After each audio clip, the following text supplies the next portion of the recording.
travaillait, prenait de la peine. C'est le fond qui marque le moins. Un riche laboureur. Comme vous le savez, le fonds d'aide aux élèves ne supporte toujours pas ce qu'il faut pour faire les formations correctement. C'est ainsi que c'est entendu pour mettre les cas d'association ensemble. Il s'agit de APTV, il s'agit de Belgazel, il s'agit de Djigui, Culture et Association culturelle à Sikweb. Chaque association veut faire une formation. APTV voudrait faire la formation sur le cinéma. Et c'est tout ça là. Il y a Belgazel qui a l'habitude de faire la formation sur le matériel depuis un certain nombre d'années. Et il y a là Djigui qui voudrait faire un renforcement de capacité sur les métiers de costumier au cinéma. Et puis l'autre de faire sur l'écriture du scénario. C'est ainsi qu'on a décidé de mettre tout le monde ensemble. Donc vous êtes tous ensemble maintenant. C'est pour ça qu'on va faire la chose en fond. Il y a des gens qui comprennent parfaitement le concert. Il y a des gens qui comprennent parfaitement bien le concert aussi. Et on va dire tout ça là ensemble. Donc aujourd'hui, on va passer le temps ensemble jusqu'à 14h. Tous les jours, ça va être. Aujourd'hui, ça va être jusqu'à 14h. Demain aussi, ça va être jusqu'à 14h. Après demain, le travail va continuer jusqu'à 14h et la clôture, enfin peut-être jusqu'à midi, et la clôture à 15h. Donc aujourd'hui, on reste tous ensemble parce que ce qu'on va voir aujourd'hui là, ça va être un tronc commun. On va voir les généralités sur le cinéma. Par exemple, celui qui veut faire le maquillage là, a besoin de comprendre le cinéma. Celui qui veut faire les costumes a besoin de comprendre le cinéma. Celui qui veut faire le cinéma, même la technique, même, a besoin de comprendre le cinéma. Celui qui veut faire, qu'est-ce qu'il suit encore? Les costumes, il a besoin de comprendre quel est son rôle dans le cinéma et pourquoi on l'a amené ici. Donc c'est ça qu'on va voir ensemble. S'il y a des questions, vous allez me les poser tous azimuts. Donc on va faire juste une sorte de colonie aujourd'hui. Demain, ceux qui feront le maquillage, il faut venir ici très tôt à 8h. Et un véhicule va les prendre d'ici pour aller les déposer dans le salon de Belgazel. Et vous allez passer toute la matinée là-bas pour apprendre comment faire le maquillage, ce qu'elle a prévu cette année pour vous, elle va vous apprendre ça. Après demain, ça va être le même programme. À moins que, à la limite, tout à l'heure, on fait le programme, on se rend compte que tout le monde a sa moto. Si c'est comme ça, elle va s'entretenir avec vous, elle va vous indiquer l'endroit et vous allez vous retrouver là-bas, l'heure à laquelle vous allez démarrer. Sinon, on met le bus à disposition ici, le bus va vous prendre pour aller vous déposer là-bas. Après, demain, on peut faire la même chose. Demain, toujours, ceux qui vont faire l'écriture de scénario là, ils vont venir ici également, peut-être à 8h30. Et on va les prendre pour aller les déposer là où ils vont faire l'atelier d'écriture de scénario. Ce n'est pas ici, pendant les 2 jours. Ceux qui vont faire costume, leur programme est assez intéressant. Demain, un véhicule va les prendre et ils iront chez Creator B. Creator B, c'est un chanteur qui a les dreads là. Mais les gens ne savent pas que c'est un grand styliste. Les gens ne savent pas. Il a son atelier avec près d'une vingtaine de machines, avec plein d'ouvriers et tout. Donc vous allez travailler avec lui, l'écouter, échanger avec lui. Formation là des bébés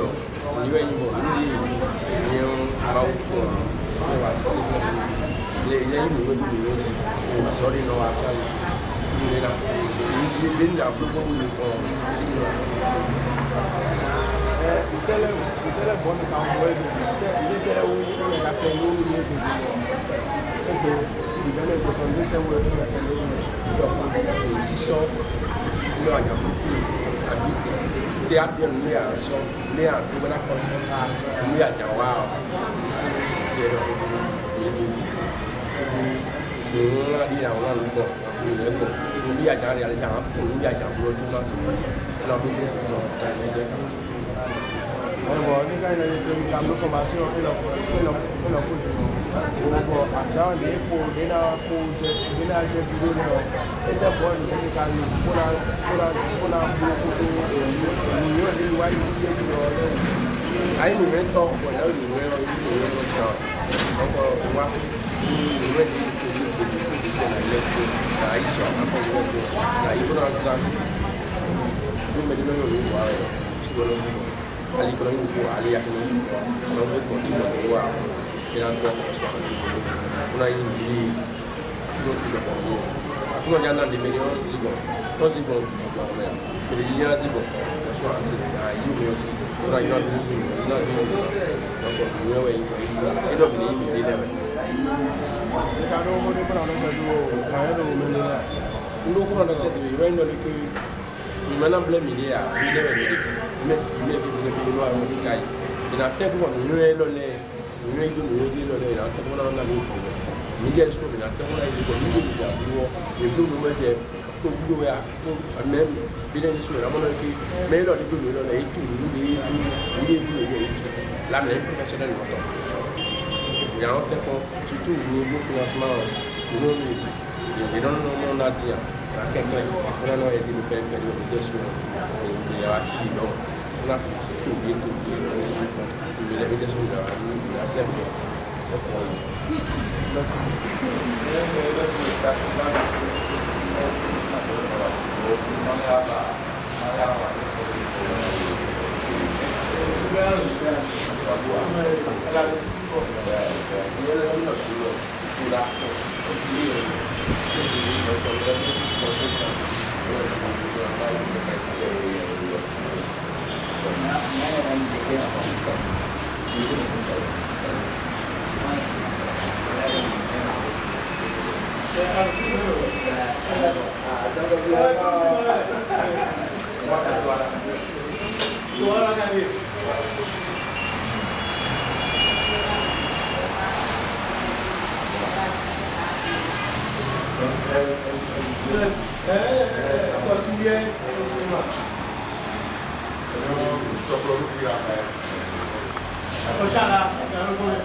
Bon, il y a une film Noazaha,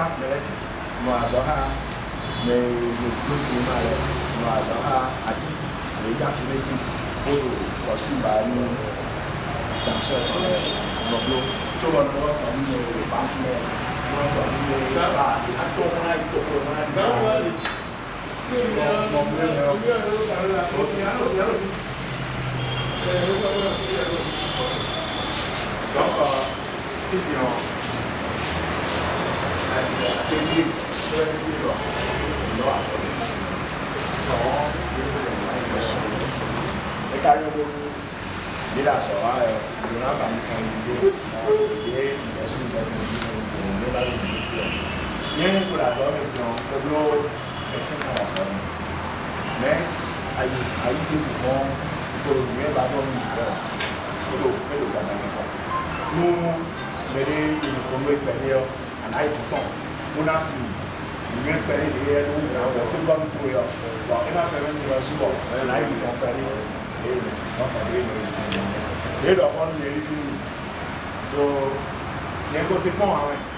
adonasi esi bɔ nu jɛ wɛ numi do asi domaine mi o edo large ehe na blo de wa wa ti do na bona na ko la ti so mais par exemple non le coutu do a ko la ti mais ati so ni ni ko sa ko ke le la che domaine de ni domaine de carrément pourquoi parce que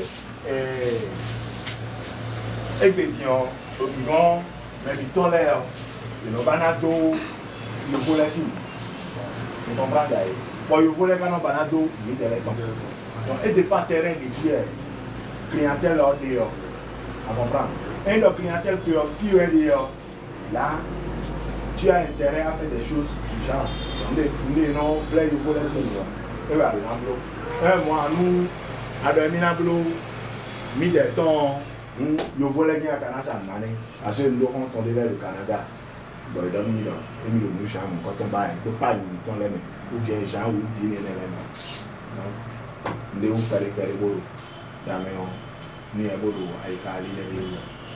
Mais les gens d'avoir, rôle de jouer, bien de l'eau, le film en meilleur, et oui, à la con, tout le monde a tout, à oublier, par exemple, Dion, film en médian, mais aussi bureau aussi, mais bon, on a ton bombardement qu'on y a à moi. Et quand il a mais on dit il glisse, bon, on a veste de qu'on y a. Donc, il est là, point mini l'année. Nous, mais tout point est là. Bon, à ça, initiation, à ça, les autres, c'est-à-dire, à ça, on a 5, on a 4, on a 8, on a betonado, nous à côté de nous, bon, quand on a tout, mais non, là. Et quand il faut des mères, on a avoir des terras, mais pour des modèles de terras, mais pour on a tourné les bonhommes, il a dit que ça on a ouvert au dire. Donc, il y a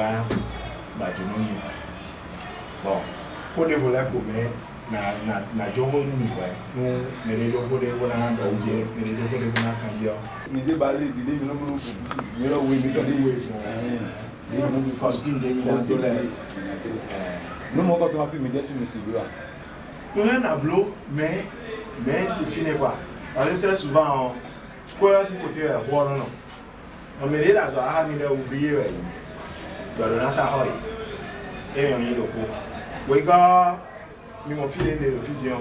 Quand on a mis nos sous-fils là, sous un four, il répond pas ici. Donc nous, après, on est là, bon, à ça, des wow, et m'a arrangé le dia. Et nous faisons, nous, nous, artiste aussi, esprit bien assez. On a des coups nous, quand on, bon, nous, quoi, on payer la globe. Même moi, nous, quoi, on payer la gloire. Mais nous, on adore. Alors, des soucis côté où il y en a bleu. Et il y en a si quoi ou voilà comme un bleu. Mais, alors, et bien, très souvent, nous balayons l'air. Chocoto et la bleu, et la blanc, voilà, ça veut dire bon. Et la permettre le mouvement à l'ébisser. À moi, à fort, nous, on a ça, mais il n'a permettre le mouvement à l'ébisser. À vous aller soit là, à vous débonner, et si ça marche, très souvent, ça marche. Moi, il y a un peu relax pour permettre le mouvement à l'ébisser. Je voulais avoir des drains là, avoir un drain. Bon, et il y a un tout corps, moi, bon, il essaye, voilà, collant, il essaye. Mouvement à l'ébisser, on a dit est-ce que le mouvement à l'ébisser, il y a un mouvement à bien, il y a tout cas bien là. Donc, on est l'ébisser. Si c'est bon, c'est bon. Mais il y a bon, avoir mis ton l'air au coton, et on va nous dominer. Là, anonymement, nous en donnant l'âge. Maîtriser les lèvres, notre costume. Nous, danse traditionnelle, on est notre costume là, c'est rien à bloquer. Mais, seulement, moi, préféré, on a un petit côté là. Nous, rêve qui va son bord. Moi, un petit côté là. Sinon, on est là, on bloque qui va y. On bloque qui va y. Costume, j'en ai là, qui va y. Voilà,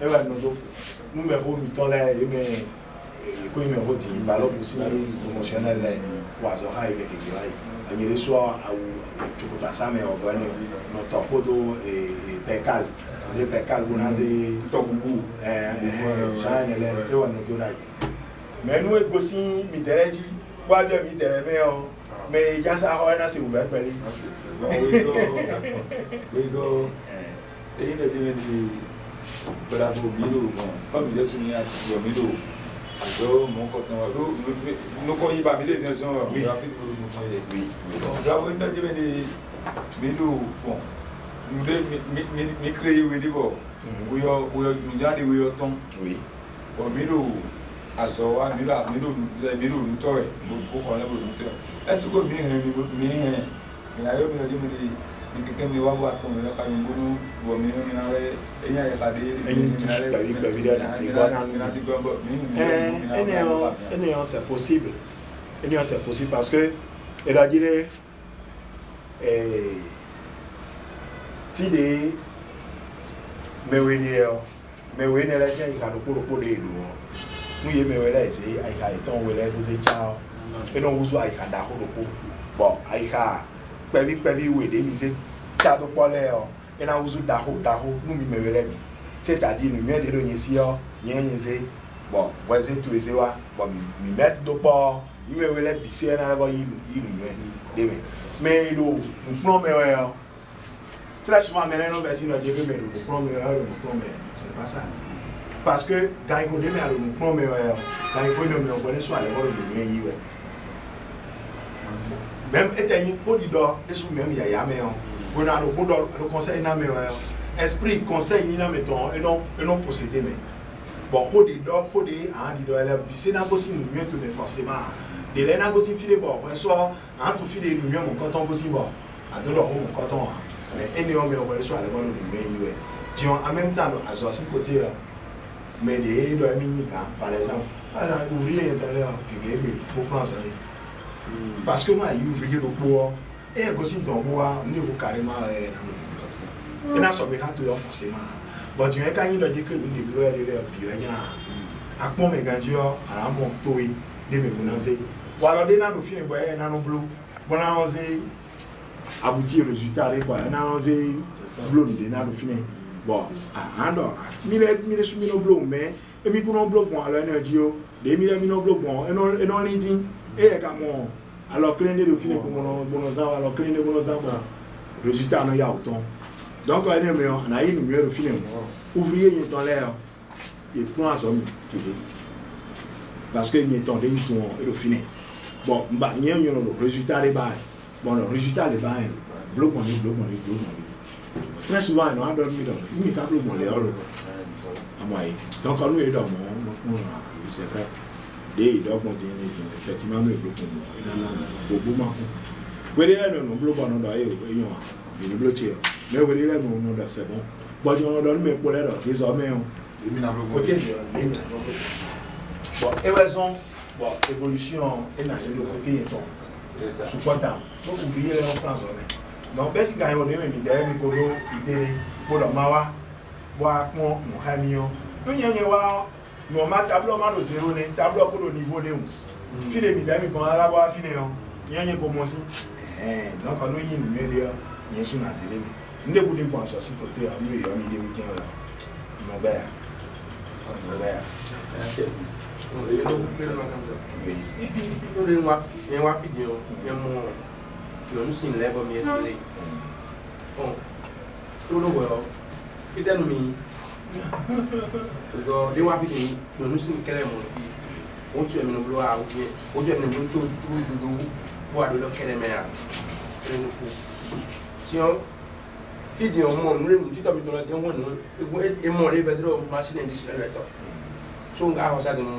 machine industrielle ou machine ordinaire technique telle mon minozan de mon bleu bon création de milieu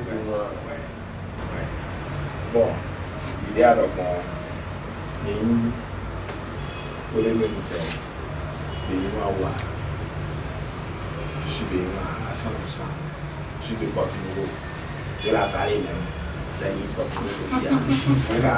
Oui, les cas. Oui, mais toi, tu peux bien. Toi, aussi. Seulement, avec du dos, bon, on a donné sous quoi tu vois. Oui, mon aidé m'a gagné. Après, ambition, tu es là. On va là, on a dos, les Toronto, les États-Unis d'Amérique, les tempêtes, elles ont amené un accident filière de sécurité à je suis payé. Disons, et à ce côté, on a mon volet, ministre mécanique, domaine mécanique.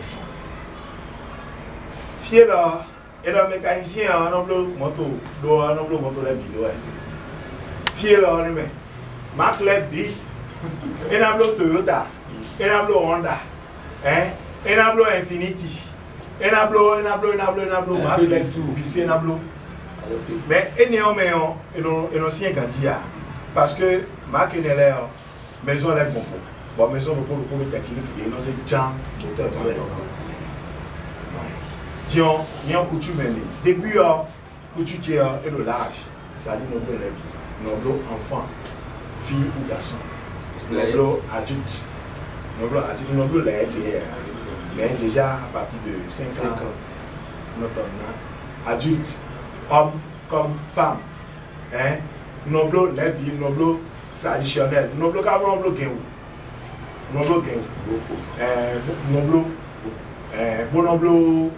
nous laissons sous le côté notre bomba sous notre pantalon, notre chemise, notre veste sous nous. Nous mais nous quand il met on va dire que selon rêve temps, là si continue mon voyage à Paris. Donc on a décidé de dire que je suis aussi je suis aussi mais nous pas voulu ton dos pas voulu ton dos moi je suis là ton dos tu on laisse côté quand vous bomba on laisse ton tradi podo et le bien mon le kaka je t'en aimé bon le voir je tradi et reçu Jean que on est là en jobido bois côté là pourquoi ce côté là mais là nous y a bio côté là nous bio mi service de côté là pour grand fidèle collègue je nous là et bien le banque mettons la banque là au fini bon maison d'assurance là bon la majorité semaine de poche ou de semaine en mai c'est-à-dire il y a 5 jours de service dans la semaine très souvent 4 jours donc minimum et notre costume normal donc ensemble tailleur bon attends bodo avoir tissu crêpe là pour bien pantalon c'est avoir et signer pantalon et signer jupe pour la opposition pantalon pour opposition là on les guider Jean et leur de filles donc du coup il était soir et ça on monte pour nous filer c'est à sommet ou moi mais attends mon samedi bien voilà le minaton disons à chaque fois quand il y a un sommet on down on a bloqué calculer nous on a oudé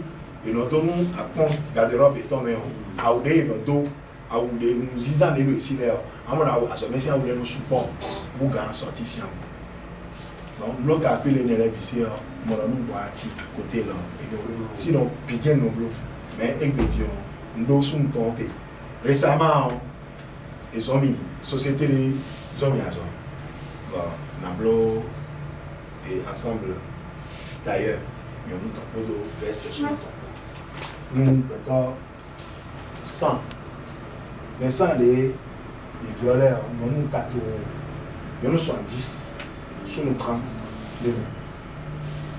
et oui nous temps sur nous temps ils ont essayé de filer tu vois quoi des le filer et oui quoi oui même préféré pour nasser de filer parce que madame Loa ou quoi non seulement il reçoit un ablo là beton le fini dit bon veste quel est un ablo tu vois continuer et dit on garde assurance à vouloir le pot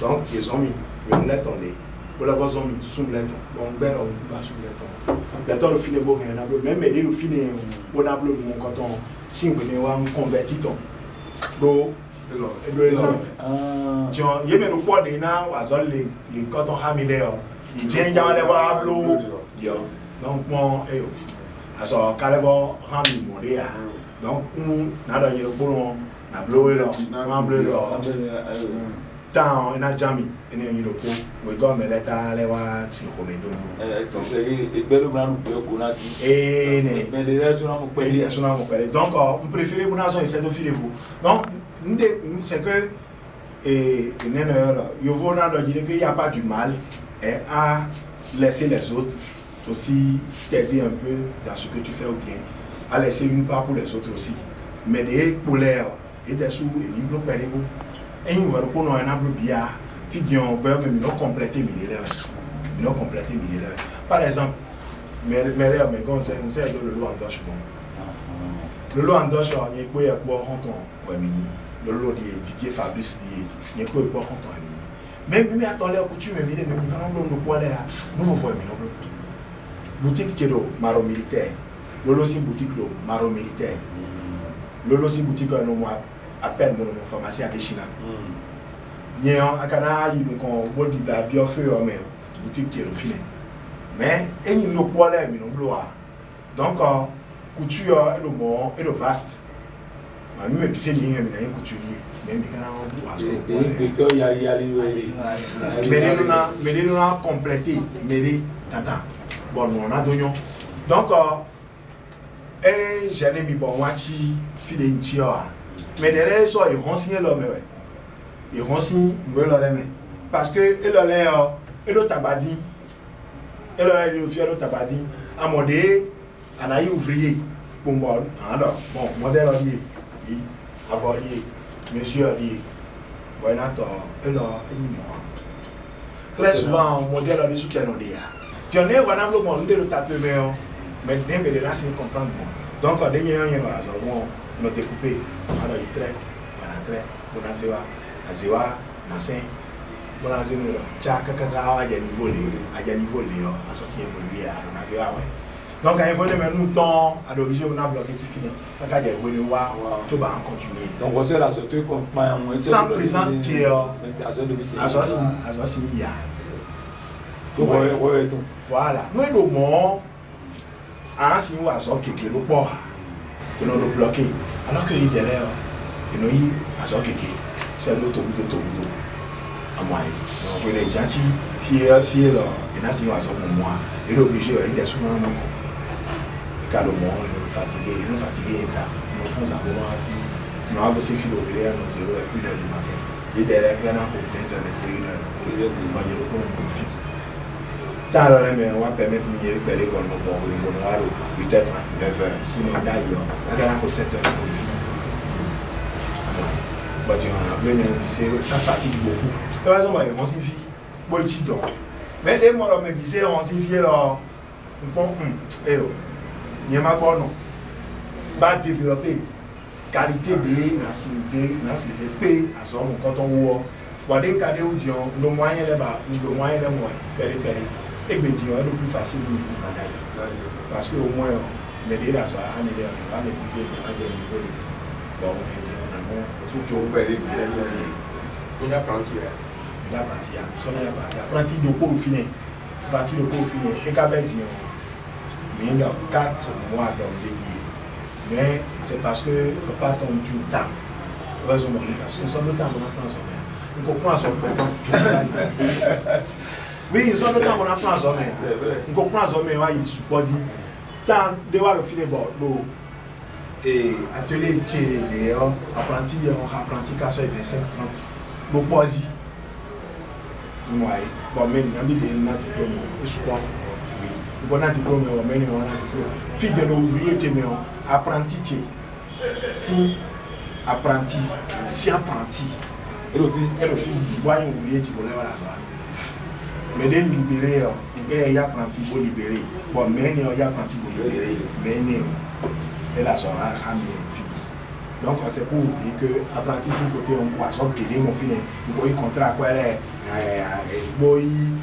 Diplôme quoi on a diplôme en bleu et ma bon et na bleu né bon et na quoi alors mais ko yi quoi là mais n'est pas né moi donc on va mon dire que unifier les réalisation de votre finir les donc on joue carrément disons mais na si nous alors on n'est pas né finir les disons ouvrier des mineurs il est au niveau du terme on a tout et au niveau des Et on a dit que nous ouvriers pour aventure.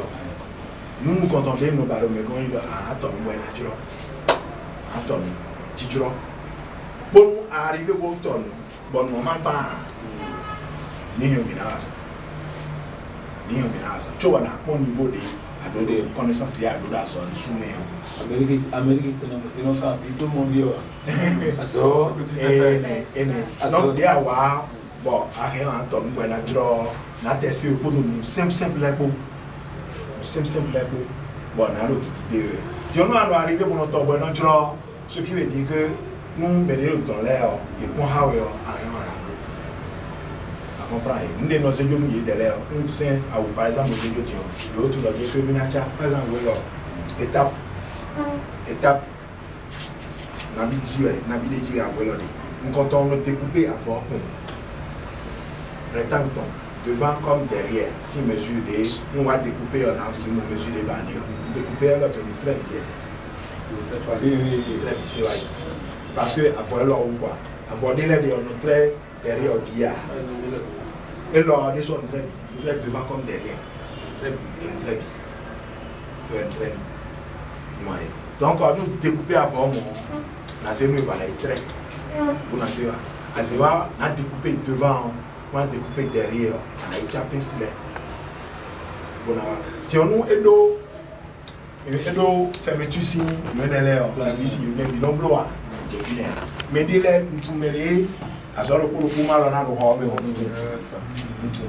donc, mais dis-le, le final, je suis notre ami, mais dis-le, le final, notre je suis pour notre robe. Bon, maintenant, le final est notre quel est, moi, donc, mais notre jupe à dire robe l'air. Nous avons tailleur et la laisse de nous. Si on aime notre temps, les soirs, nous trouvons les ici, nous les donc, nous, à ce champ, nous nous dans ces gens. Donc, elle a dit, nous avons découpé en achat derrière, on a achat devant, parce que elle a dit le fier là-bas, il faut se poche pour nous. Donc, les achats, nous avons ya chane la boziwa na zéro on a forme derrière au devant pour comme on sait que point il y a des soins dans bon nous blom na zéro si on veut quand découper vos zéro on les soins préparé revers photo du bleu là pour nous a préparé au dano bi et n'y a que 5 formes nous comptons et nous comptons d'autant j'aimerais voir essayer on a préparé du bleu derrière ton on a préparé devant on a zébio alors il y a zébio il y a une forme nous confier leur forme d'une barre nous n'avons nous aimons on a une bonne acha épaule acha épaule mais dès là le fin on a une mesure non tracée mais dès là il y a des choses non tracées mais rien à tracer on a une mesure on va tracer côté bosser on a OK acha ne bosser on va contrôler la mesure sur il y a pas vérifier mesure si mesure nous mesure nous na jodo disons color mais dès là le fin et non mais dès là non bleu mais dès là il y a son sein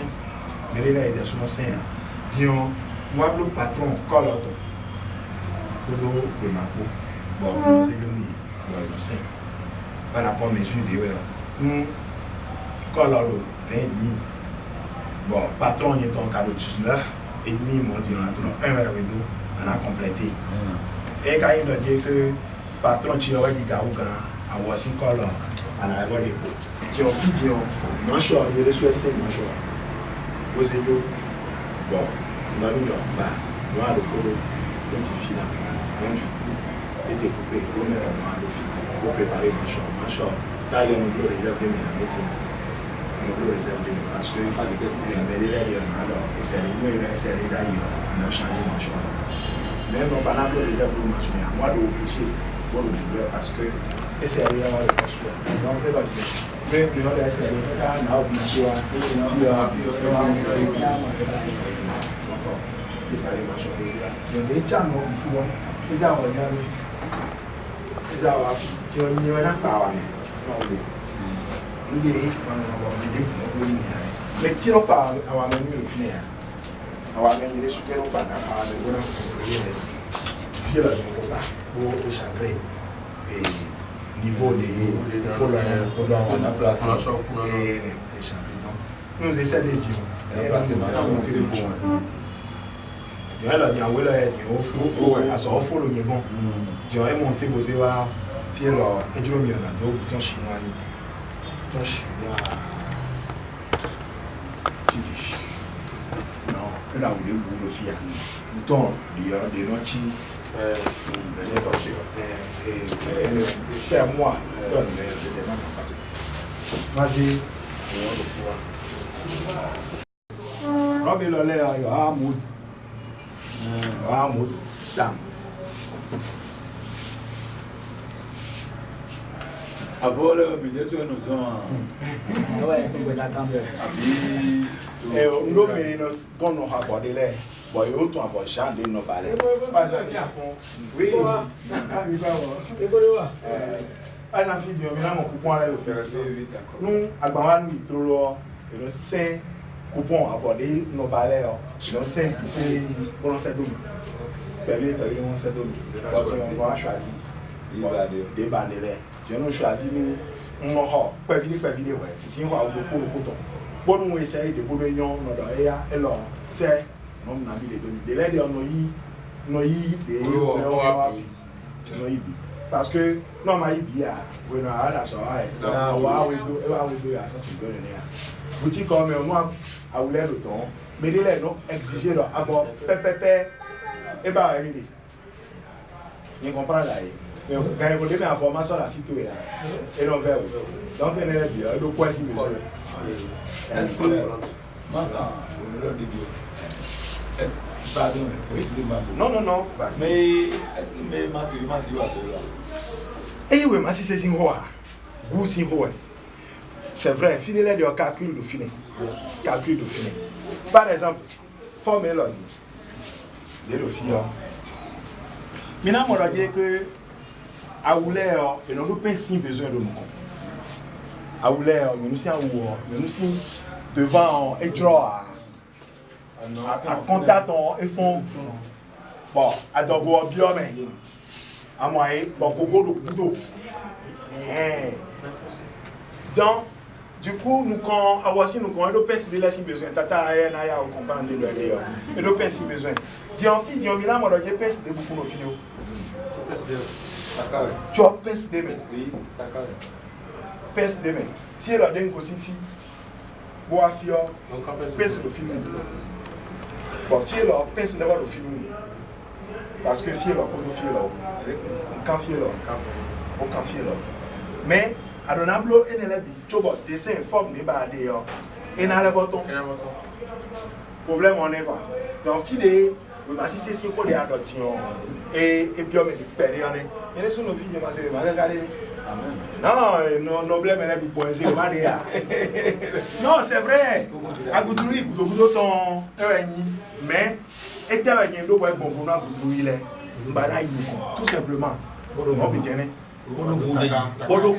voilà bon mbana réaliser nous de ouais dromion mbana to ga mona blo tiens et neno yelo ndabele et réserver nous mais ya so mele kere ah ama ya so me ah we so an développer moyen de na gbon na atteindre objectif de quoi de me de le do on a do yo horu mi o fide ne dion décider si tan me bon na do confie bi bon mele na no c'est parce que d'ailleurs on y a eu dion fierté we ni fide ne de fide yo ya so me même un diplôme de da so me bon c'est-à-dire leur dire que on croit examen non télé on ca composer do fide pont.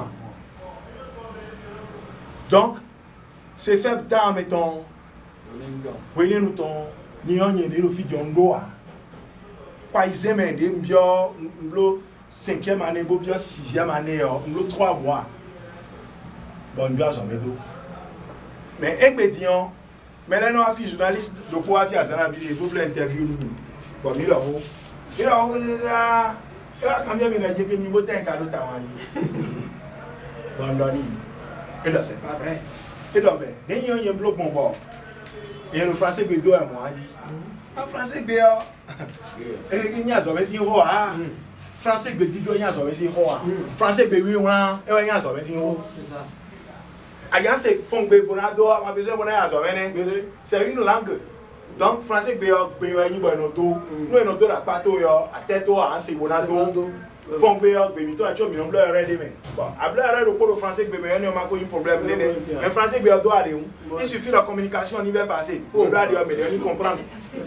C'est l'essentiel. Sinon, langue, c'est objectif d'avoir un moyen de communication. Nous, il y a des c'est domaine. Mais nous, arriver au bloc de Charabia, te quoi, au fond, à atteindre l'objectif. Donc, mais il y a d'autres qui ont dit qu'on ne dirait pas. Pourquoi? Parce que, entre-temps, moi, je vais évoluer. Dion, fier le Dion, vous devez millions, nous devons attirer les tombes. Nous devons des filles, calculer. Calculer à autre pince de filles. Autre pince de filles. Mais à cas de dessin, les balles. Le dessin, c'est le dessin. Et c'est le dessin. Elles ont nos ans, ciment, nos ans, couverture kaki. Et là, on couverture kaki, c'est un soir. Couverture kaki, c'est un soir. Nous, nous, on a couverture kaki. Bon an, top. Quand personne devant ton lit, normal, il y a un camp, un camp de main. Un camp, on a découpé forme des barrières. A découpé forme des barrières. Personne encore de main. A imposé d'avoir dit. Bon an, c'est un. Bon an, tu dis, bon an, tcha. D'accord, non bleu, mais disons, nous sommes bleu moi. Nous avons moyen de vous voir et le plus rapide, nous avons besoin de tcha. Nous avons topé sur le podo, nous poser, nous avons calculé, nous avons des pinces, filéma, pinces négociées, nous avons décidé, nous avons découpé. Si nous avons la couleur de voix, la couleur de voix. Amazon, oui, c'est gloire. C'est gloire. Parce que décompléter. Et nous avons dit, nous avons oublié le finir. À Wénédion, avoir réussi tout simplement. Oui. Réussi tout simplement. Même là, on a dit réussi. Tu as réussi derrière. Pince le level de réussi les mains. Pince des mains. Caca, gossin, pince de taille. Pince de poitrine, si niveau. Tu vois, minado, rouge de la confiance. À gagner. Mais gossin, épaule. Boa à non si niveau mesure de guerre. Bon, bien que rouge leur bon, mais on mesure on en a pas sorti. On fait calcul là.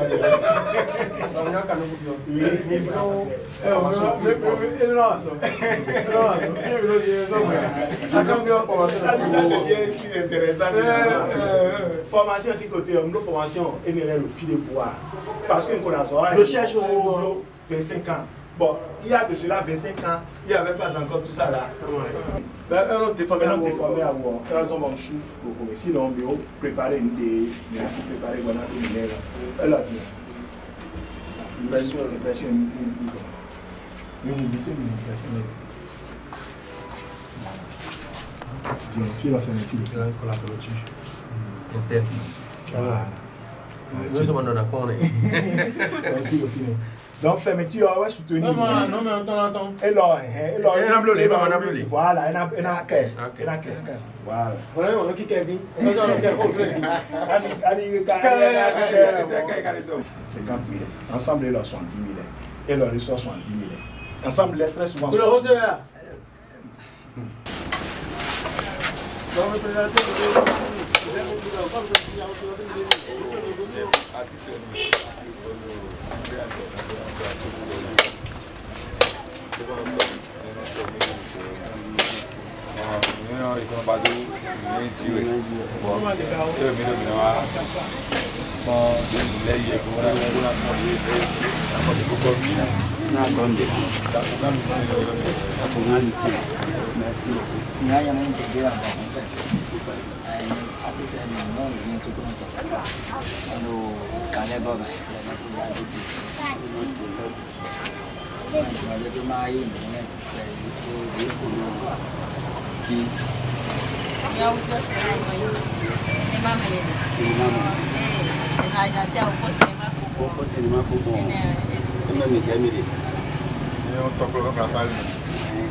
déplacer pour voir quand tu es. Puis, il y a mis là, on ne peut pas mettre dans cette. et mi c'est comme mi va fi de mi là et là pour nous mi va au suivre fi mi garde par exemple mi là au belle à sa boutique là mais là il y a pour mais un conflit pour les oui et mais au fil de les cas au do quoi donc lundi matin les nous beaucoup de couture nous donc nous mi bien exemple mi bien créer nous voilà donc mais là déjà créer nous esprit création li notre bien sont quand même bono ko kan le dewe mau dale bono ko mau je ka dale le bia si c'est le fil de nous bo un créateur wa rien la wazona o kan li panter fil de rien wazona le fil de rien wazona donc on les men no bi to bono de création fi to bono wazo no wazo ko nu ko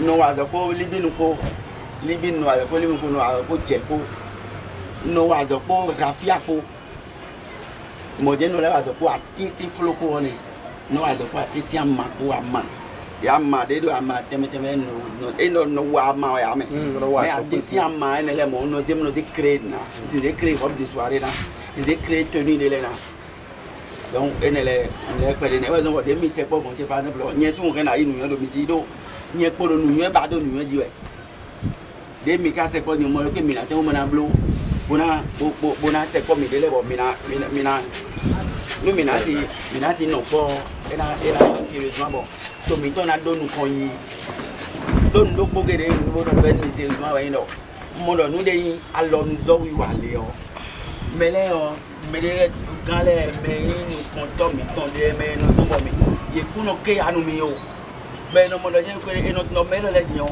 ye ka da yo ye do taglo me zan we de ya taglo me si an zo ka we but mi lo mi da zo ni wa we o ten we mi da wa zo bo aso na do nu kon yi but mi ma mo me bo me to be na si sokuri mi ya donc ene le bi mi mo do no do mi na si mo be to we na si no mi bo do bo na si ze a lo zo da ga o na ni ka bo na design do me bi mi se ko mi fi ni o me de ko ji no mi me fi ma da mi fo ni no ma o pe fo ni no but mi ka mi me lo ko ka se ka se ko wa je ni ka mi fi mi se ma donc baba mi to ko ati ko ko mi le ba yo yi ni wo go ba mu wa mi ba lo ba mo na bio ministère de la culture bon nous ministère de la culture nous presque mais ministre wea DC wea mais bodo ne le bi bo yi na no si za abo mi ton lo le kede o e na no yi wo na ze to mi ton daga parce que abio ministère de la culture di amo ko mele na ja be na do veste do ko costume pourquoi me ma c'est des costumes ba e lo do batik we ma c'est le di bo na udin do fine disco do fine imi wa so fine fantasme do fine mais si c'est bon to au moins ben na do pon jour léo ministère de la culture rien que les tissus mais comparé de chez nous bien on les kéré donc mi do e lo di un fu avo e lo ton di nous mi si avo e lo di bon e lo si don we bon dans ces dossiers na et le coco de l'office on vient dans logo et là nze logo là par exemple donc nze logo là on a créé da ou mena on a dit avant on a une forme marron non avant là de l'office nous nous voyons des belles et donc esprit création après une concours de dimbelo et donc ministère avant là ouais on m'a nommé des dino concours dion ni rien na quoi avant là que des ben une forme marron là on a ça logo et là que des mais when we were ma vola ni bo meze nu me mo lo ka vola ke zambi ni ba ka mo lo be de ton ko yi no juri le ja yo e na mo lo ko me lo e gba ta e je ta gba no zo bo no ba mo na do se tu e sam ke dio ni mo e fi de mi de bo no famille lo no famille lo ba mo do ko famille ni famille su de bo do mi do a o me je crois do mi do culture ta me culture kere ro fi mama ti lo de mi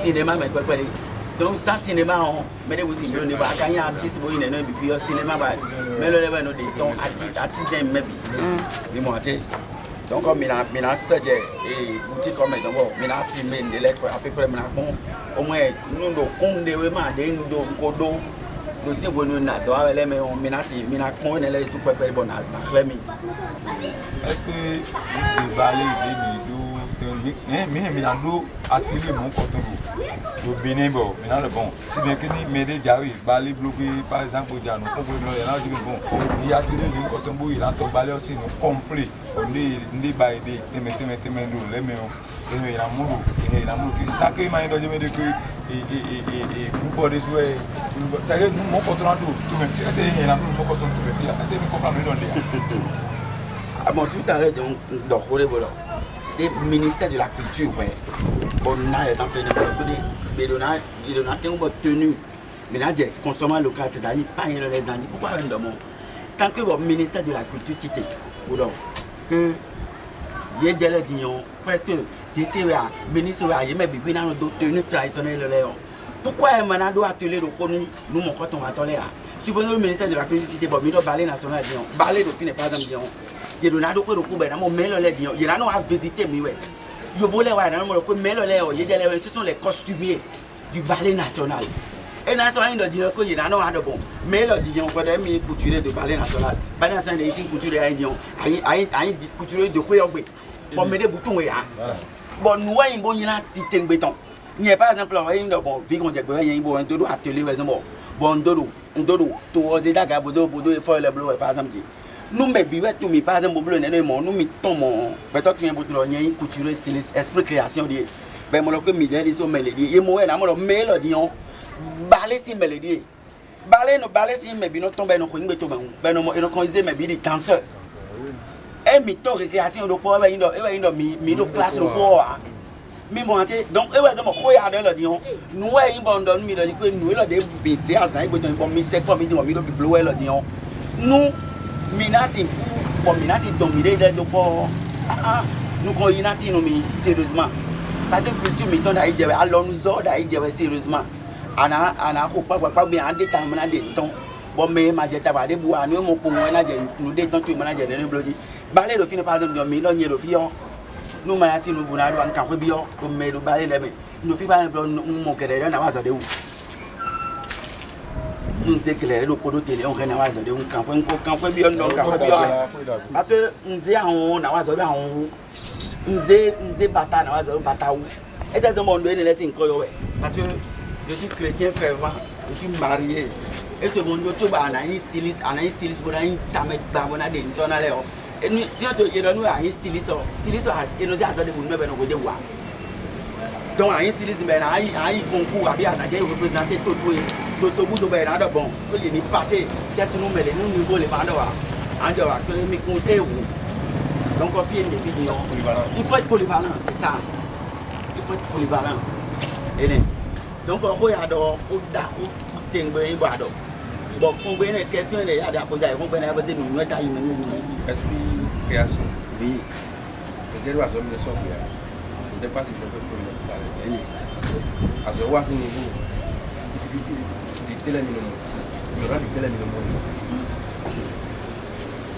à la difficulté c'est là sortir c'est la difficulté de mer ça ça doit y avoir bon à donc à nous les là à c'est la difficulté de mer à ça tape ça ouais nous mais quand on a de bon des beaucoup difficulté de voir non voilà nous et nous on va faire des rien à atelier là rien à bleu là mais bleu là nous nous association de mido bon mido mais vous pouvez d'accord de bleu nous mon difficulté de terminer donc difficulté financière à quoi c'est côté bien ouais à part une difficulté de sortir de l'argent dans ce côté là mais moi tu ouais gars bon à voir à sommet bon après à une béton beaucoup une béton bon fait difficulté mon dingue derrière nous était moi à sommet fait mon bon là j'ai tabassé dans bleu on dit encore il me dit bon deux boutiques au boutique on nous tend demain bon client de deux besoin chez Bolo allo esprit création tu es où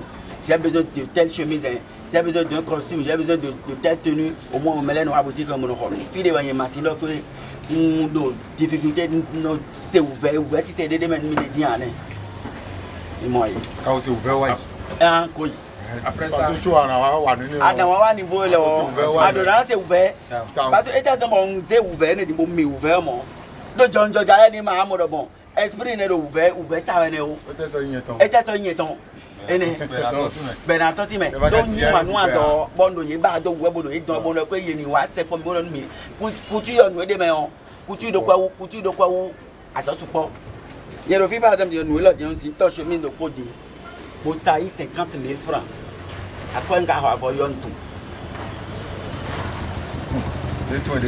Mais si c'est avoir dit bon on a une exposition de Togudo et Lomé pour l'exposition de Lomé bon avoir le pour de stand vous global mais les camarades stand global et quoi nous réveillons bien ça pourquoi on s'habille il nous dit avoir les bon temps le temps bon c'est de boutique mais et ne ouais tabac babo pour des temps il y a des motifs mais ouais dans beaucoup gosser dans beaucoup nous comptons nos développements et dans la bonne position de biwe. On a aimé bon nous y exposition bon le nom bon. Maman a check pour nous bon nous cher. Pour nous montrer parce que culture tu ouais. Dans ma culture parce que mais on a besoin de ton bon avoir bon alors tout ma bien bon asido. Na sa culture tu cher de tout mais j'ai tout dans sa culture cher. Et par exemple on baba auto tu les nous et zemi gaga mi na zemi on to tike. Après ça il y a des questions association qui met formation qui est formation qui est importante qui est une association de nous l'association de l'euro amical et c'est il nous fait à mettre les mains c'est quoi attendre si il y a bien on va pas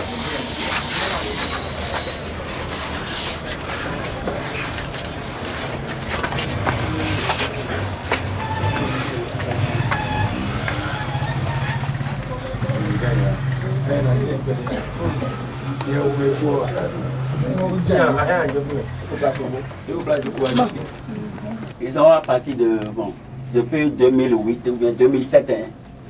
Je suis meilleur styliste de l'année 2007, lauréat de l'année 2008. Depuis le temps de Souman Toleba, parce qu'il était ministre de la Culture. C'est ça, c'est lui qui me remet le trophée comme ça. Et puis le jour-là, c'était pas amusant. Vous voyez. Donc c'est ça. Et en 2009, j'ai eu le... Donnez-moi l'attestation là qui est en haut, le diplôme là. Pareil pour le 2010 en même temps. Donnez pour le 2009, pour le 2008, qui est là-bas.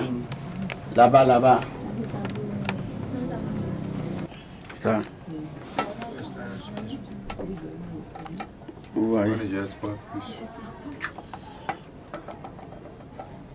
Et alors, 2010. Ça, ceci maintenant, c'est une robe. Vous voyez. Une robe, ça c'est commandé. Les clients qui ont commandé. Ça c'est du Vlisco. Vous voyez. On a décoré avec des pierres. Vous voyez. Ça. Bon.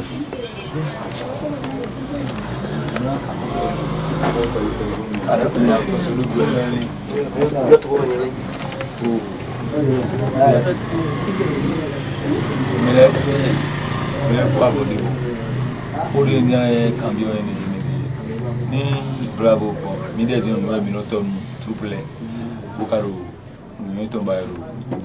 Mi ka fi de mi mo nu, seri mi mo nu keke. Ben asinu. Par exemple, le fi de ma ba che. Nu do nu, seri nu di ba mi de kere me na se ndi buna kuzu ni bo mi o ma fo de don di mi kale mi bo hin na. Sini artist de bo mi jamblo ba le par exemple ko afo ya de ti ko no mi ndi mi si tour mi bo na ba shi le oui. Bien quand même voilà bon. Ni pas dans ni tout super j'avais mais de bon ah ndo aso par exemple aso e wa no pe do bonu wa mi gomo mi bo mi wa ke kan bo akun no la kamido fili mi na so de mi na wa bra so kami mo bo na attendez no vivin mi wa nous et yo mi da so kon ene joan mi tambo no do pen ma bo no mo bon aso lo di mo ndo mo je meton pe de so yo mi de mi ko ino pourquoi ndo no tout à bon mbabo mini associé. Il y a souvent rien à dire, il y avait nous besoin de tout mais. Ou à boire est-ce que nous avons zen les donne les libénati léa. N'aime pas manayom bonawa bon. Ayomi pourquoi manawa ndona nous to c'est nous qu'on y ba midem.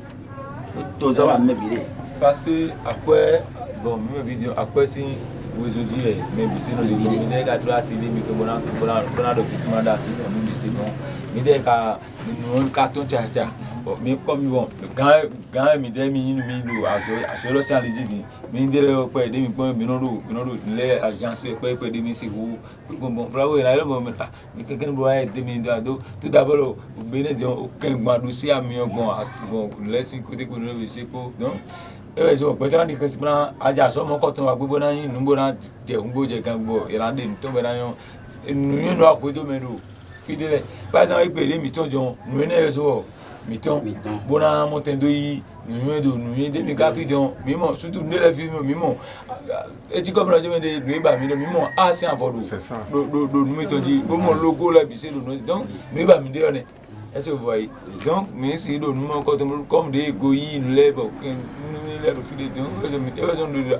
nu mo ko to a gan godo me no e na ngege ma foti nu le gono quelqu'un va prendre nous le tout nous le ne kasi wa nous le pour ne pour pas bon oui bien to de mi no de mi dem na igo mo ko to la godo me wo ayi e besoin no ko mo ko to no e a chen we ku do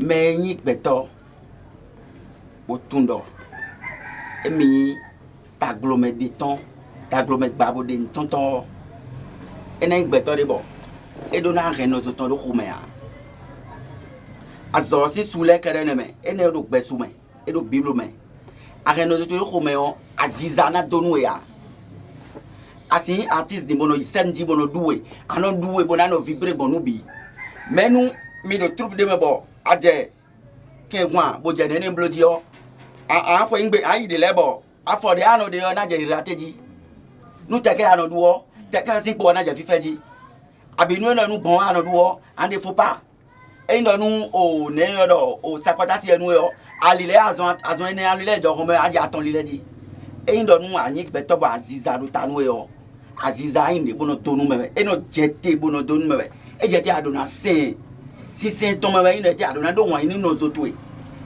wene ko ya do gwa bo ko me do ko yo me do ko me devu ko me we za ha we o tun no kaka je so ana ya ga wi tegbeje we ene we yan ziza si su o me bi mo no to an nye me de lo fi ba dam dion ene ndo di lo caméra si nous comme une compétition de bo deuxième prix pour moi la personne qui court derrière salaire là vraiment il vit de salaire si tu dis salaire toujours salaire non si tu es un homme d'art un homme artiste là il faut montrer ton art. Il faut c'est-à-dire, il faut montrer aux gens que bon, vraiment, tu es capable de telle chose. Oui. Maintenant, mais on va toujours dire, mais comme je vais aller aider ce dernier maintenant là, mais combien il va me donner? Si je vais laisser mon atelier maintenant là, combien il va me donner? Non! Martin paye là, si tu es autour, mon login est rien là. Et ma monnaie. Moi, il nous nous et des doigts, mais ouais, et de d'ailleurs, et de nous conduire. Boudou walome.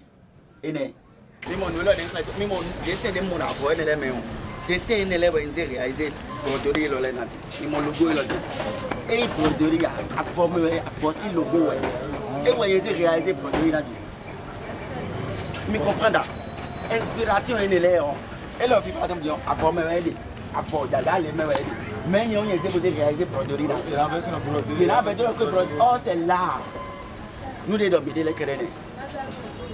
Vous voyez, nous devons dominer les querelles. Merci. Merci. D'accord.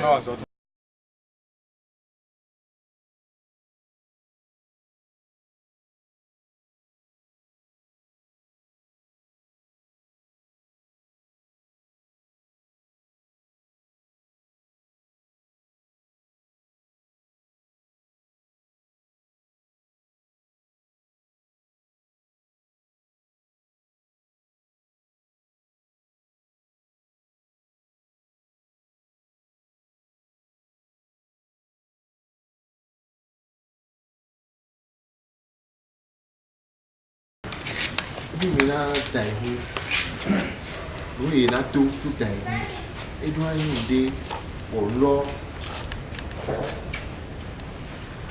afford đi này, afford đi chơi hay, với người thì lúc quay là nụ mỹ tổng, nụ đi nụ mỹ tổng nụ chỉ là 5%. Mais là, l'auto, le boulot,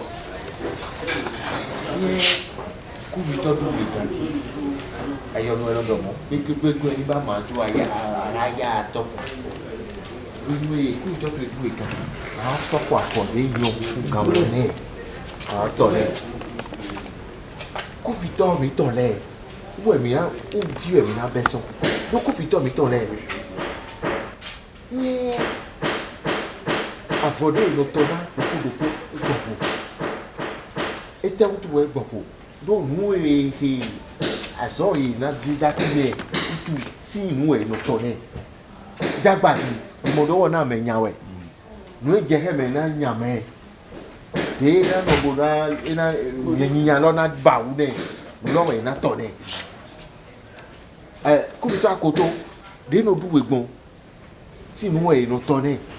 Utu e gron to nuwe ni domlo wono di lepo na nuwe ni woton do nyonu sin se diwe donc nuwe na tourner boy na vlon bona siga do awa di nyonu ko mo do acho di nyonu ko we na tourner mo je te na ai hu di dale po ni e do ai hu di dawe ni osu ni te na ai hu di dale po ni e ai hu di da mi le ton din wọ́n yín dọ̀ mú lọ èèyàn dọ̀ mẹ́lẹ́ lédè o ọ̀gẹ̀yìn lẹ́dọ̀ títọ́ yìí akọ́nù ẹ̀ mẹ́rin nẹ̀ nù yìí náà sọ́nà ẹ̀ bọ̀ mẹ́lẹ́ yìí náà mọ̀dọ̀ akọ́nù ẹ̀ wọ́n yìí náà sọ́nà ẹ̀ akọ́nù tó mí tó mẹ́ nù pípẹ́ wẹ̀ náà tó mọ̀ jẹ́ tètò kúfitọ́ mẹ́ ní ẹ̀ ní ẹ̀yìn náà dé kúfitọ́ tán kúfitọ́ dé yín ológbòjò. Oui, tu as bébé d'ahou. D'ahou, oui, vous trouvez que tu es o mais tu nous allez sur baba d'ahou. Oui, ni wo. Nous baba d'ahou et ton. On fait nous des thés, des to bemele ko. Oui, na beda ou ne. Bon, na mo domlo e yo. E consultant. A mo mo din. Mo je te na yin na ba yi to. To ai mu ti da ma na fi fleme. Na ba ya kweno. Mo je ina so no do ne bo we na so ne ni mi dodo akweno lodi ko ito hiru e mo de to do vlon do e do we na to ne we na di to to apolo me we na to ne o we ne le ni de bo de me do ko do kote we jo na do ko we me so nu si so lo to nu si so e do do ko we nu si so to ai hu mi to le ne je suis sorti sous et do béton de notre nous do meloyin nous do meloyin ou mi le na pon do sonu ne bon nous yin lo e na moto nous si so lo me e do ake nous si so lo na do nous yin po we nous e to mele mo bo jewo jile e nous e do e na mo do me e di me le ko je na yin wo ko di do eto me nu wa eto yin na so mo do mo e nu go ni te na so do nu e go nu do de mi te si nu do nu ko mi ton le wo ko do ku bi ton le nu e mi o bi ba si din le mi lo supon sapata ni mi ado sapata si peut-être we no do yeri na sapata si bo yeri lo e do alopa ero ba ido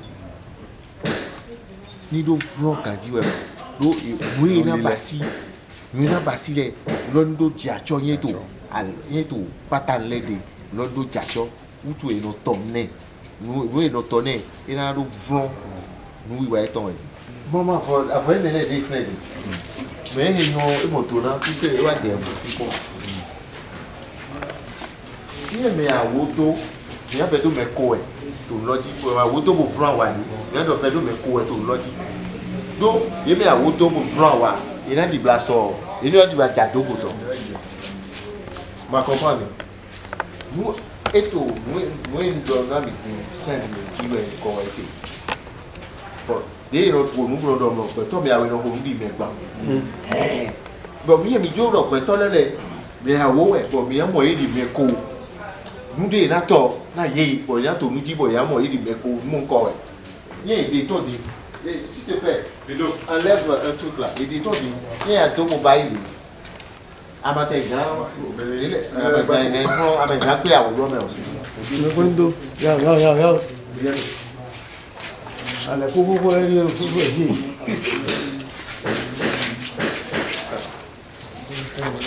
Yam.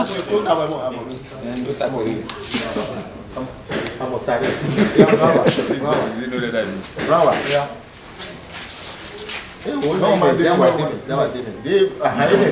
Nwetu ìdàwádà wọ̀ mẹ́lòkù vanlẹ̀ ẹ̀rọ tó ilẹ̀. Brava lọ́ta wo àwa tó òní ìfìyàwó rẹ̀. Brava rẹ̀. Mọ̀mọ́dé tè tó tẹ̀mẹ́rẹ́ kò wọ̀. Yé mẹ́nẹ̀ báyìí mọ̀mọ́dọ̀ náà yà gọ́fìlẹ̀. Kọ́ ní kó jẹ̀fìlẹ̀ ní ìmọ̀dé yà jà tó kò dán. Numu nkɔlɛ ɛkò dɔ na mi se ɛnì lɛ godo ti nu alɔkpalɔkpa gbɛtɔ alɔkpalɔkpa wɛto pɛlɔmɛ azɔn wa alɔkpalɔkpa wɛto pɛlɔmɛ nye nasɔn na menuisier yanyɔ de nasɔn do o me nasɔn na kponɔ ɛnì nu eyi nusisɔ o azɔn mɛ do kpodokpo tɔn nusisɔ tɔn eti. Ponosi nous si sorti. Il y a un mode de il dit à Corée d'Arouet. Il y a son nez d'eau et tin. Mais à qui va accueillir dit. Nous ouais. Nous pouvons timbre nous yo yo tin. Va tu nous na mi. Ẹ máa mọ̀ sábì lọ. Ó dín gẹ́gẹ́ àdìsá ni. Ẹ máa mọ̀ ẹni wọ̀ lọ. Oui, pour nous effider. Hein? Au canon là. Mais les bails là. Àmọ́ àbọ̀lọ́ àwùrọ̀ àwùdé kolo lẹ́kùnú tó tó lónìí lónìí tó yá santa godo wẹ̀ yovo tó mẹ́ tó théâtre de vo wẹ̀ wénami ònú mi tó àìkúndé tẹ̀ tó yovo tó mẹ́ bọ̀ mi tó nous yovo yọ̀ dọ̀ costume de l'époque.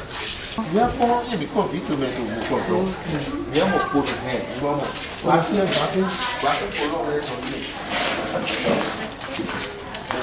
Baku ya lọpalọpa ètò vite mẹjọ òpónà gbákú ẹyà òpónà lẹsìn ìsọdọ òmẹmẹ gbákú òmẹmẹ ẹnì kodo mẹtò lọba yìí gan réalisateur lọ ẹyà pọdọ mọ dèmi báyìí personnage dọdún ìnọmẹ lọ ìyàwó lọjẹ kẹ ìnọmẹ tó yà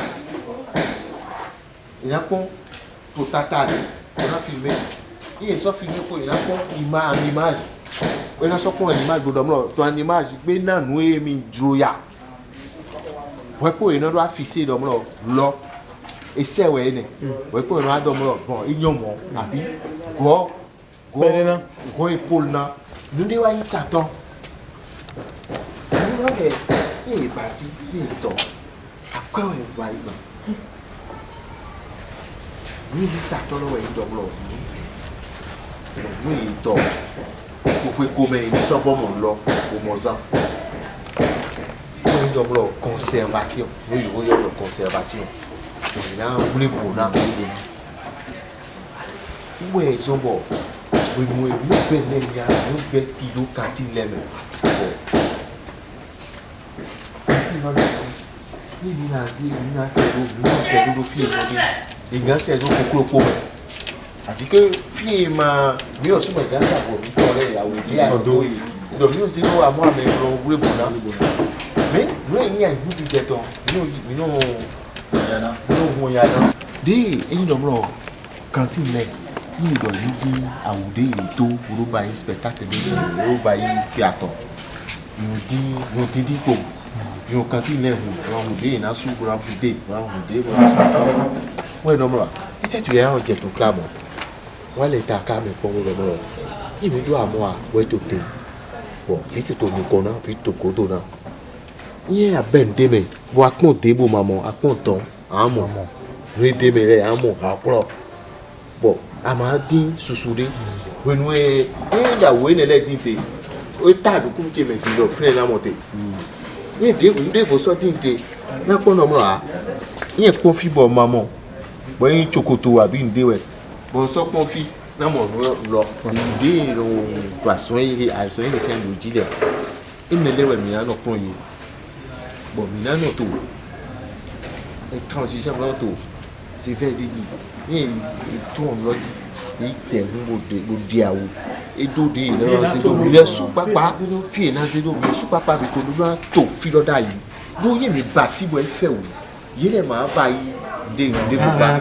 bo nu mi do fi mi ya ba yi to na bo nu mi le fi do ko o pe to da do ko poser lo le to bo to ti to ji ah me lo te yan le no su to go wa e me gan se do de pepe Choko go je. ina mo do mo ah e mi na se do pot ma to bo pra e ma se do fi de pepe abi bo nu mi ba si ne ko yin do atinde mi yanze to to we tinde ati do waze ati do kodeji boy na no pa lo de bo je Ronaldo mo we ni aso ba si mo boy ma yin do no e na ze yin ayin gba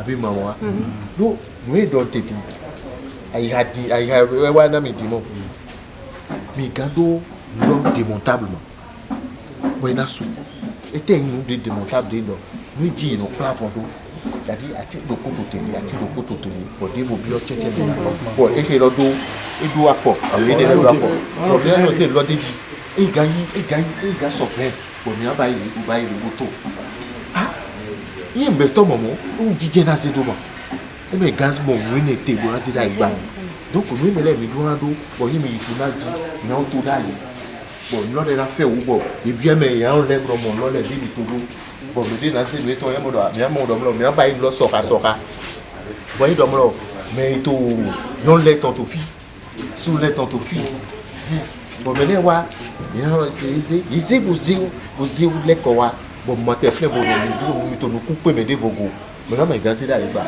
DJ na prado do mi o ba dispositif lo da yi et te mo mi le school ça veut dire do mi o sous ta so mi to me do aider comme comédien les mais il te le bon il a le bonheur là il doit avoir là donc discipline 2000 surtout là do na forcer yi bon il est sûr on garder l'ordre de nous mbele bro mina do ko ti jon ena yo do for pass mi ba mi ta won di mi wa yi bo conseil we mi si ça veut dire nous gamiton do dion vraiment lo e ke mena mi ta bon ma so gan mi na do fu di e ni de nu ji ko mi il faut que mi gbono fu yi bo yi nde mi do le bo yi zan là ena wa dagbe na do ko mi ton parce que yi nu bo yi ta to la yeto do mi ka fran mi le din bon ni mi spectacle par exemple bon mi de do fi we kulis ko mi ja ko ndi bo jana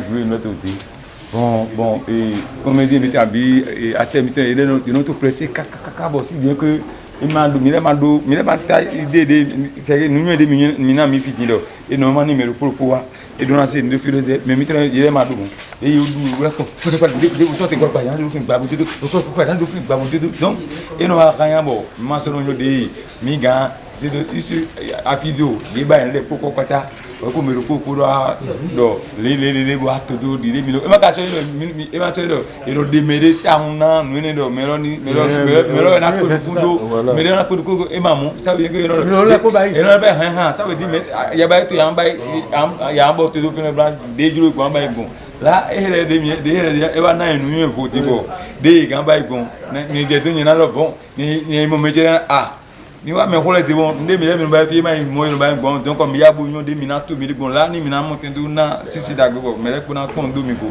le mi na ba gbon ri ba tin de to mo ni ne na yo ide re de te casque colonial we ni mais ça fla wa ti na so ko de bien ya mi le ba ya mi do ko Pour le terminer dans l'idée.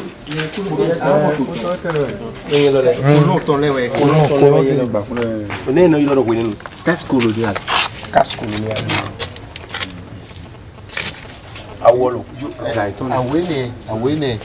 first day mele mo to kulonu àwọn do aforo din afokoko we kam de me no kesole lo do ele me no kesole si casque de mais ouvrier là si casque we oh mari si gba fún ele alors nous mon collègue mari si gba fún so bi pour nos gendarmes et ainsi de suite pour elle.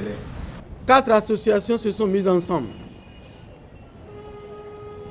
chacune de son côté. d'abord pour initier un projet. Dans le déroulement du projet, on s'est rendu compte que moi, en tant que formateur, je devrais intervenir au niveau de 4 associations. C'est là que j'ai suggéré aux initiateurs des projets si on ne pouvait pas se mettre ensemble. Puisque tout concourt au cinéma. Tout est lié au cinéma. Et c'est avec plaisir qu'ils ont accepté. Et on s'est vu, on a commencé à préparer la mise en œuvre pratique. Pendant les 3 jours qu'ont duré les ateliers, nous avons connu d'abord une première journée de tronc commun.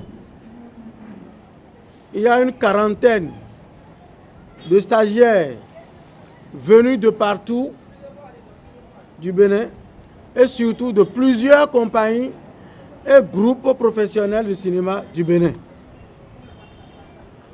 Donc 40 stagiaires ont vu désormais leur capacité renforcée.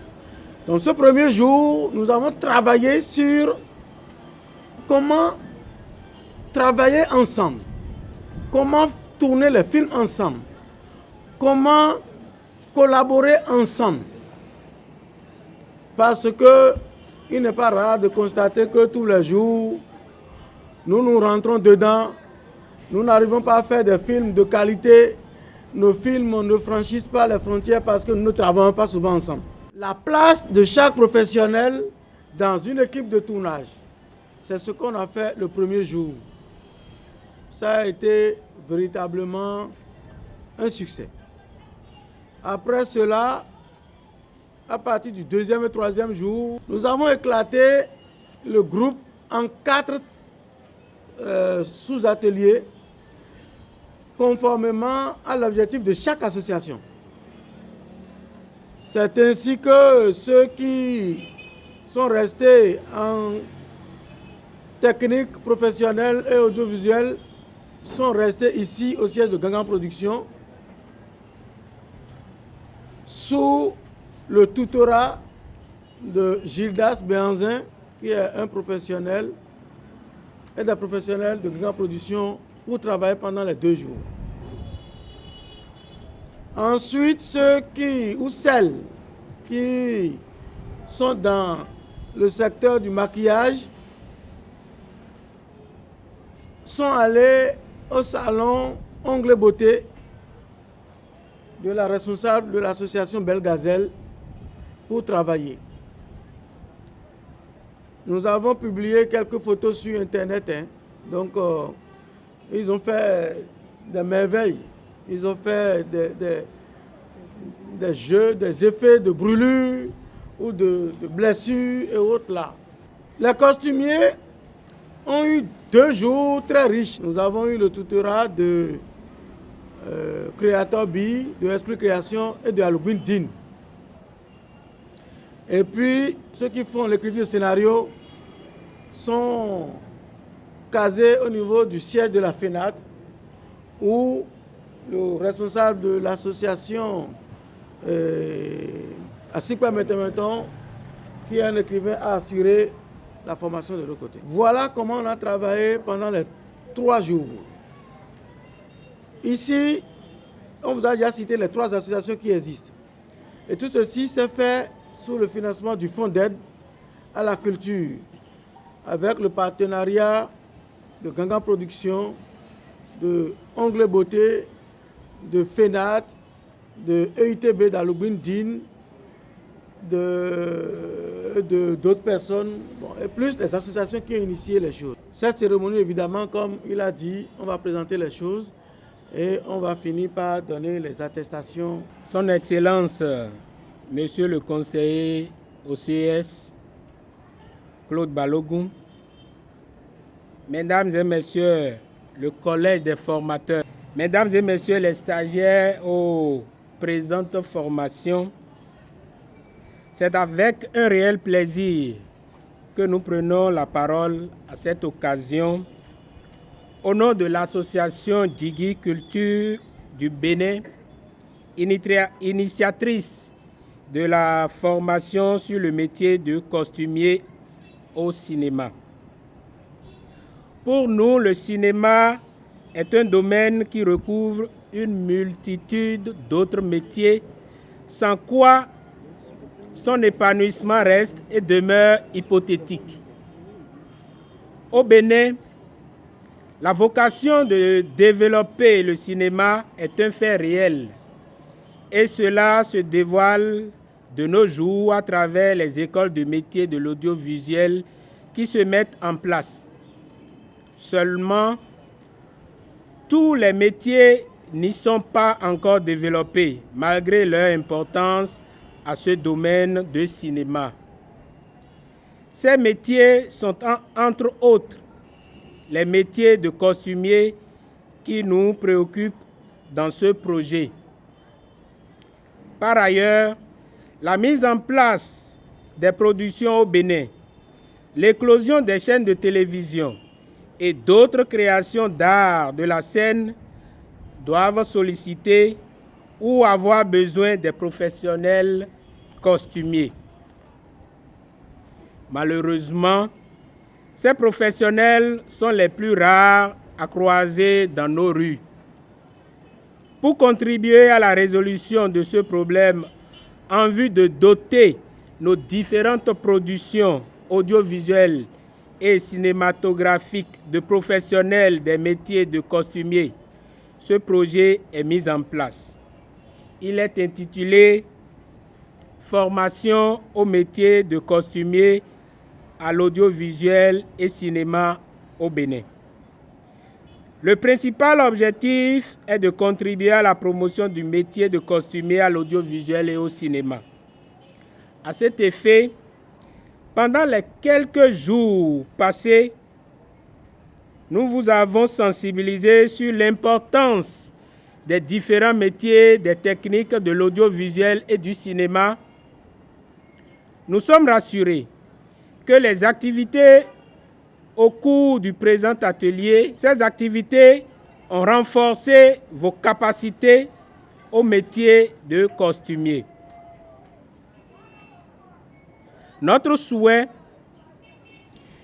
est de pouvoir prendre conscience sur ces différents métiers ou surtout sur ce que vous venez d'apprendre et de pouvoir mettre en œuvre ce que vous avez reçu au cours de ces 2 jours, même si c'est trop juste pour être un professionnel averti, et de pouvoir implémenter ces différentes notions qui sont venues compléter ce que vous connaissiez.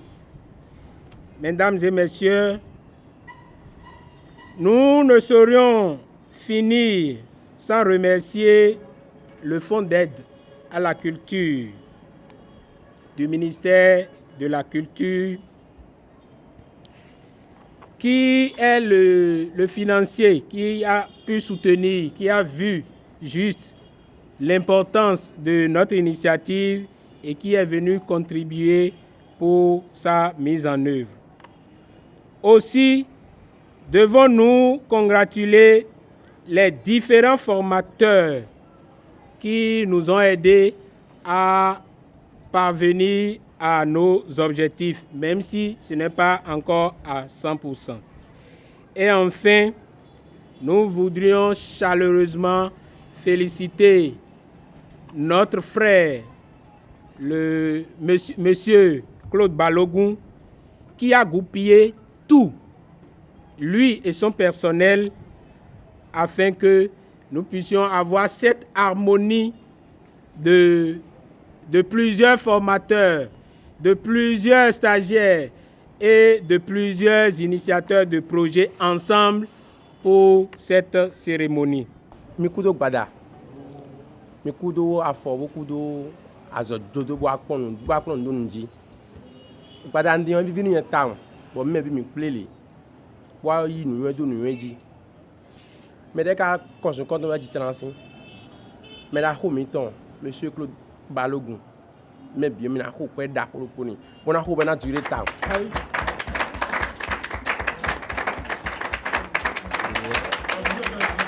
ena charmi ene do mi supo ye me nu kon le supo e ka do lilion o do le ke mi me yo po bu do gudu le o mi ni o mi na po bo inu do nu ji do su eno su bo me no nu vo a bo do lilion bo do mi na ple mi ni do fi bo ko mi ple sin lundi kaka je gbe mercredi bo mi gbon fi teme o gbon fi le nu de yen ma mo pon mo ru formation lo me mi gbon fi de le mi atelier de couture de le mi créateur bigon nde yeno bedro me mi to le do Europe ensin France ensin bo yen mo yeno no bon we lo di CMP cam adi mi gon fi yeno réaliser gegere ko do machine mi to de mi on lile ku e de machine industrielle lo a bon yi bo visiter no le bo mo bo mi do ku ke vraiment e vivi nu yen bo nu yende yeno bi ba ben to mele o de lene bo mo na yi ko na zan ku beti me nde monsieur Milton Claude Balogun e organiser lo si nu yende na yen du ma bo we na mi diplôme d'aro we na mi do nde malin par exemple mi fi de vous atelier et Claude Albert Dingon awude e odo 100 ans après egbe yo e hele mi gba kun de mais mi ton le no e kun di 120 ans 130 ans les do e de to mo hele mi no ne oyen mo pon mais hele mi ndu formation lo me e vivi mi tra la bon na don mi no le que mi keklin mi me bidi no ale we no le que mi no se no de wa mi na jo no bo mi no mi do tan mi tin jo azo do a mi keklin bo mi si no de wu mais ho mi ton yo mi do de kon mi ni keklin bo no po no ze yesu no de ye de do gan mi we no mara mi donc e no tu o mi na do petanu association de no po po don mi do po association ne no po o do mi ni wa no do no lo di o mi do ku ni tan o ko pe da ko ni mi couturier de pogon en esprit création mi mon no fine e ye de su to me egbon fi wa zo gbon nu yen de su jo nu je khale mi supo o mi mo ene le bio nu we imbo mi ko mo pon mi ko mo da ya me mo din ene o tu o vraiment me nu kon mi le o mi ken kan bo se ko yi bo kan do ku me mi ton de nu kon mi le bo yin fond de akos me le sutu bonu nu lo le no organiser gwenu ma ta yin ko me lo ene ken kan bo ko gwa lo me ko mi ton le bonu son aize me son aton me on to mi su pa wule mi me bi ba le su pa wule bon mais because il no po gbere ko bo yi nu ya donc il na ma équipe mi de yo 3 mois après abi 1 mois après il na akwajo nu bo nu mi na ten ko me bi ba le bi ni ten ko mo mais nkan don me wa fi ba nu le do le que mi je atelier mi ton le ko mi ton le gbe troupe mi ton le me nde kon mi on mi ni yibo zan bonu so ayina hon e mo lo le que nde vraiment vielo du ma body ne we zebo do zan we la ina vivi me on bo ne mon mo ko ton na ba yo mi do mo ko ton comme mi na blue. Travailler, prenez de la peine, c'est le fond qui marque le moins. Un riche laboureur sentant sa mort, fit venir ses enfants et leur palace en témoin. Travailler, prenez de la peine, Africa, nous allons étonner le monde. Travailler, prenez de la peine, Africa, nous allons étonner le monde. Gardez-vous, leur dit-il, de vendre tout l'héritage qu'ont laissé nos parents. Y a beaucoup de trésors. Travail.